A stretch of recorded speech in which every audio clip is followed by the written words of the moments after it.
আমার ময়নার আজকে ফ্লোর ঠান্ডা, ফ্লোরে তারা বসবে না, তারা মাছ সিদ্ধ করে দিছি, ভাত খাবে। এখন ভাত খাওয়াতে আগে মাছ খাবে। এখন তারা সবাই খাটের উপরে আসছে। এই কালু, এদিকে আসো। সে খাওয়ার চিন্তা রাইখা সে হচ্ছে হালুমের সাথে কিভাবে কথা বলবে সেই চিন্তা তার। খাও খাও। ফ্লোর আজকে প্রচণ্ড ঠান্ডা। এই যে খাও মাম্মা, খাও মাম্মা, খাও মাম্মা, খাও। আল্লাহ রে আল্লাহ, আমার ময়নাগুলা যা করে, কতগুলা ওই রুমে ঘুমাইতেছে রোদ্রের মধ্যে, কেউ কাঁচার মধ্যে। আর তারা হচ্ছে ফ্লোরে আছে। আসলেই ফ্লোর ঠান্ডা হয়ে যায়, প্রচুর ঠান্ডা, ফ্লোরে বসতে চায় না। দেখেন বাচ্চাদের শরীর কেমন। যখনই দেখবেন রুম্বাগুলা এরকম একটু দাঁড়ায় দাঁড়ায় আছে, তখনই এই জিনিসটা ভাববেন যে ওদের ঠান্ডা লাগতেছে। দেখছেন, এই দেখেন আমার মিনারে কম্বলের তলেতে উঠা মাত্র আসছে। আমার টুকটুকি কম্বলের তলেতে আসছে, ও কম্বলের তলের থেকে আসছে। মানে সবাই কম্বল পরে, চাদর পরে, কাপড় পরে ঘুমাসে। তারপরে একটু সময়ের জন্য বেরোইলে মানে আমার মিনার মনে বেশি ঠান্ডা লাগতেছে একদম সবারই।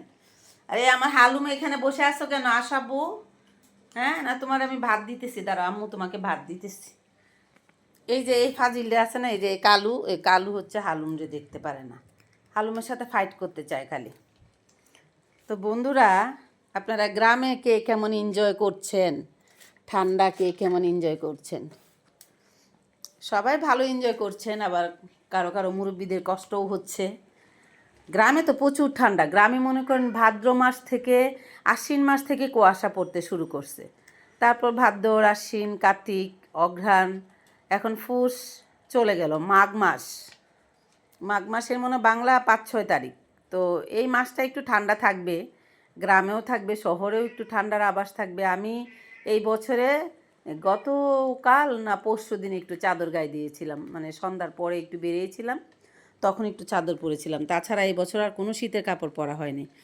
আসলে শীতের মৌসুমে আবার একটু শীত না থাকলেও ভালো লাগে না। শীতের মধ্যে আপনি একটু কম্বল পরে ঘুমাবেন, রাতে একটু শীত শীত লাগবে, একটু গরম গরম লাগবে, কি মজা, তাই না? আবার দেখবেন প্রচণ্ড ঠান্ডা পড়লে হচ্ছে বাইরের যে মানুষগুলো থাকে, দরিদ্র মানুষগুলো যারা আছে, রাস্তার পাশে ঘুম আসে, তাদের জন্য অনেক কষ্ট হয়।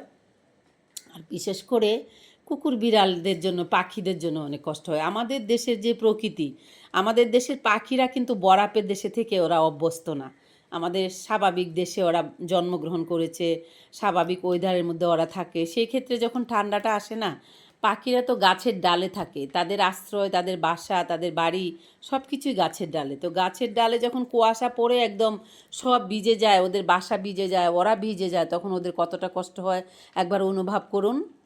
আমরা একটু ঠান্ডা বাতাসের মধ্যে কম্বল পরি, ল্যাপ পরি, ঘরের তাই জানলা লাগিয়ে দেই, তারপরে দরজা লাগিয়ে দেই, পর্দা টেনে দেই, তারপরে আমরা আরাম করে থাকি।